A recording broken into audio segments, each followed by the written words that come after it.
I am liberty. I am the living symbol of all women, creeds, and races. I am the hopes and dreams of all mankind. Give me your tired, your poor, your huddled masses yearning to be free, the wretched refuse of your teeming shore. Send them, tempest-tossed, to me. I lift the lamp beside the golden door.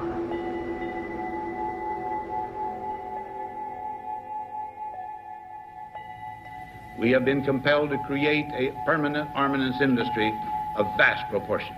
3.5 million men and women are directly engaged in the defense establishment. Now, this conjunction of an immense military establishment and a large arms industry is new.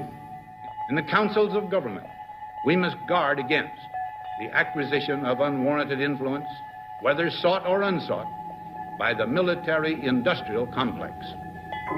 The potential for the disastrous rise of misplaced power exists and will persist.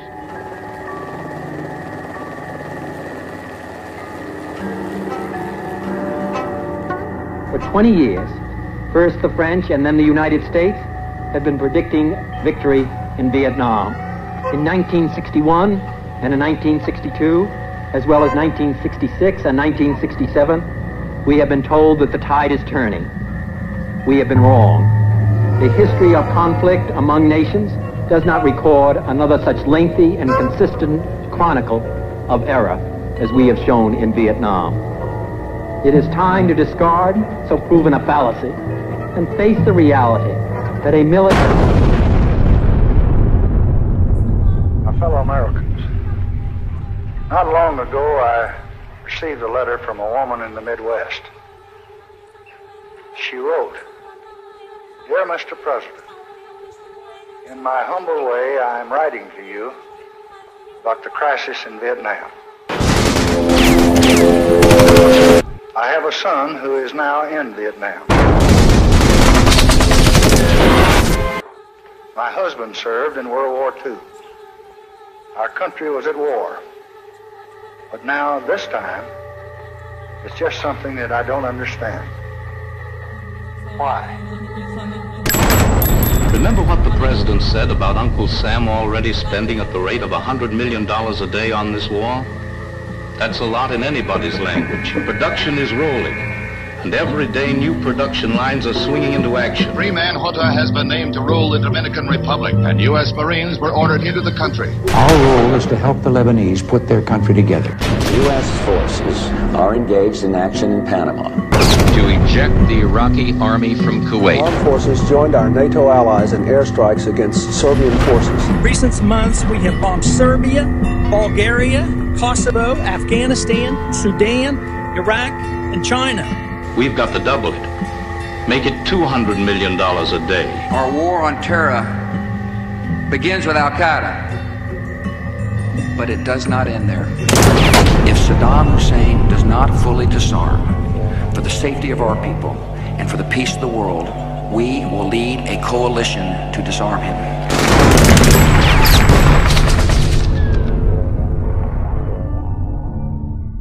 If I were on Mars and I said, what is that country doing? I would say it is spending itself to death through the use of its military. So then why does it seem rational to lawmakers on both sides of the aisle right here in Washington? Because the military-industrial congressional complex has made it very, very lucrative for them to vote for military defense spending. The military-industrial complex has become much worse than President Eisenhower originally envisioned. First, there's the Congress, there's the defense and aerospace industry, and there's the institutional military itself. People say, by all means, cut defense. When you begin to look at what's likely to go away, people say, well, wait a minute, that's going to cost me my job. I'm not going to get reelected. I will lose money in my district, in my state, and so that's the real rub at this point. There are the voices of arms merchants, war contractors, of people who just make money off of war. They don't care where the war is or who it hurts. They just want to make money and push the U.S. into spawning another war. And members of Congress have to be wise as to when they're being played. And similarly, I've watched the magic of the FA-18. Fantastic, top-of-the-line, front-line fighter.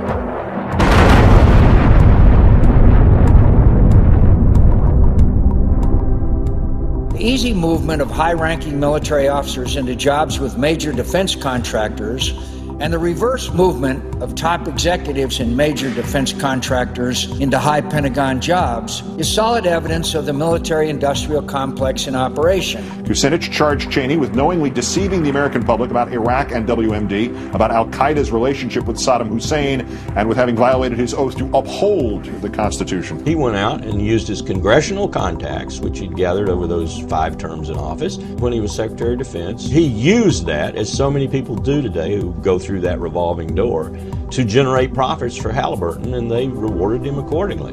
Once he becomes vice president, he gloats over the fact that they decided after 9/11, oh, this is a wonderful opportunity to take on every terrorist that has global capabilities in the world. We've lost trillions of dollars on these interventions. They were not what they were advertised. They've been an enormous waste of time, money, resources, and blood. There's this vast complex out there. Now it's associated with killing people, with waging war, the ultimate public function.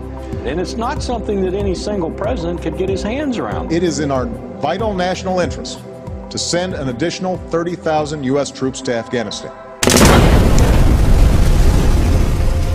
It's now very clear that the Obama administration and Obama himself totally buy into that ideological line, which is that the United States should use military power to project its influence around the globe, and particularly in the Middle East. He's also had this huge increase in drone strikes, primarily in Pakistan, but also in Yemen and in Somalia. The United States spends nearly as much to maintain our military power as every other country in the world combined.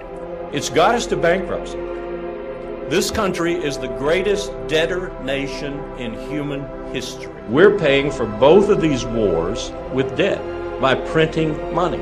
Basic economics tells you that that is unsustainable.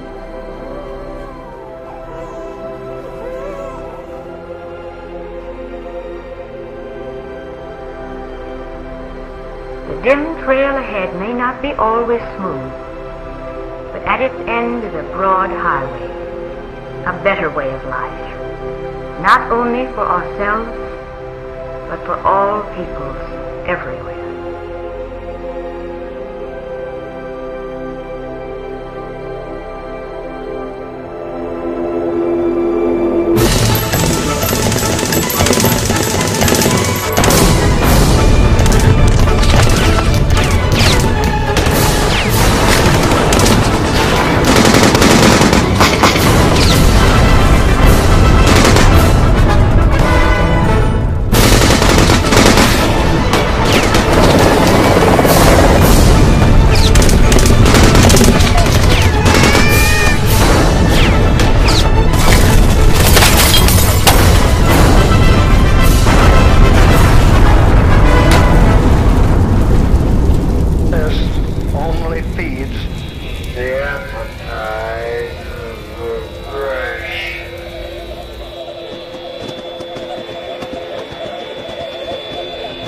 Together we shall climb the heights and look upon that clean and decent world, the democratic world.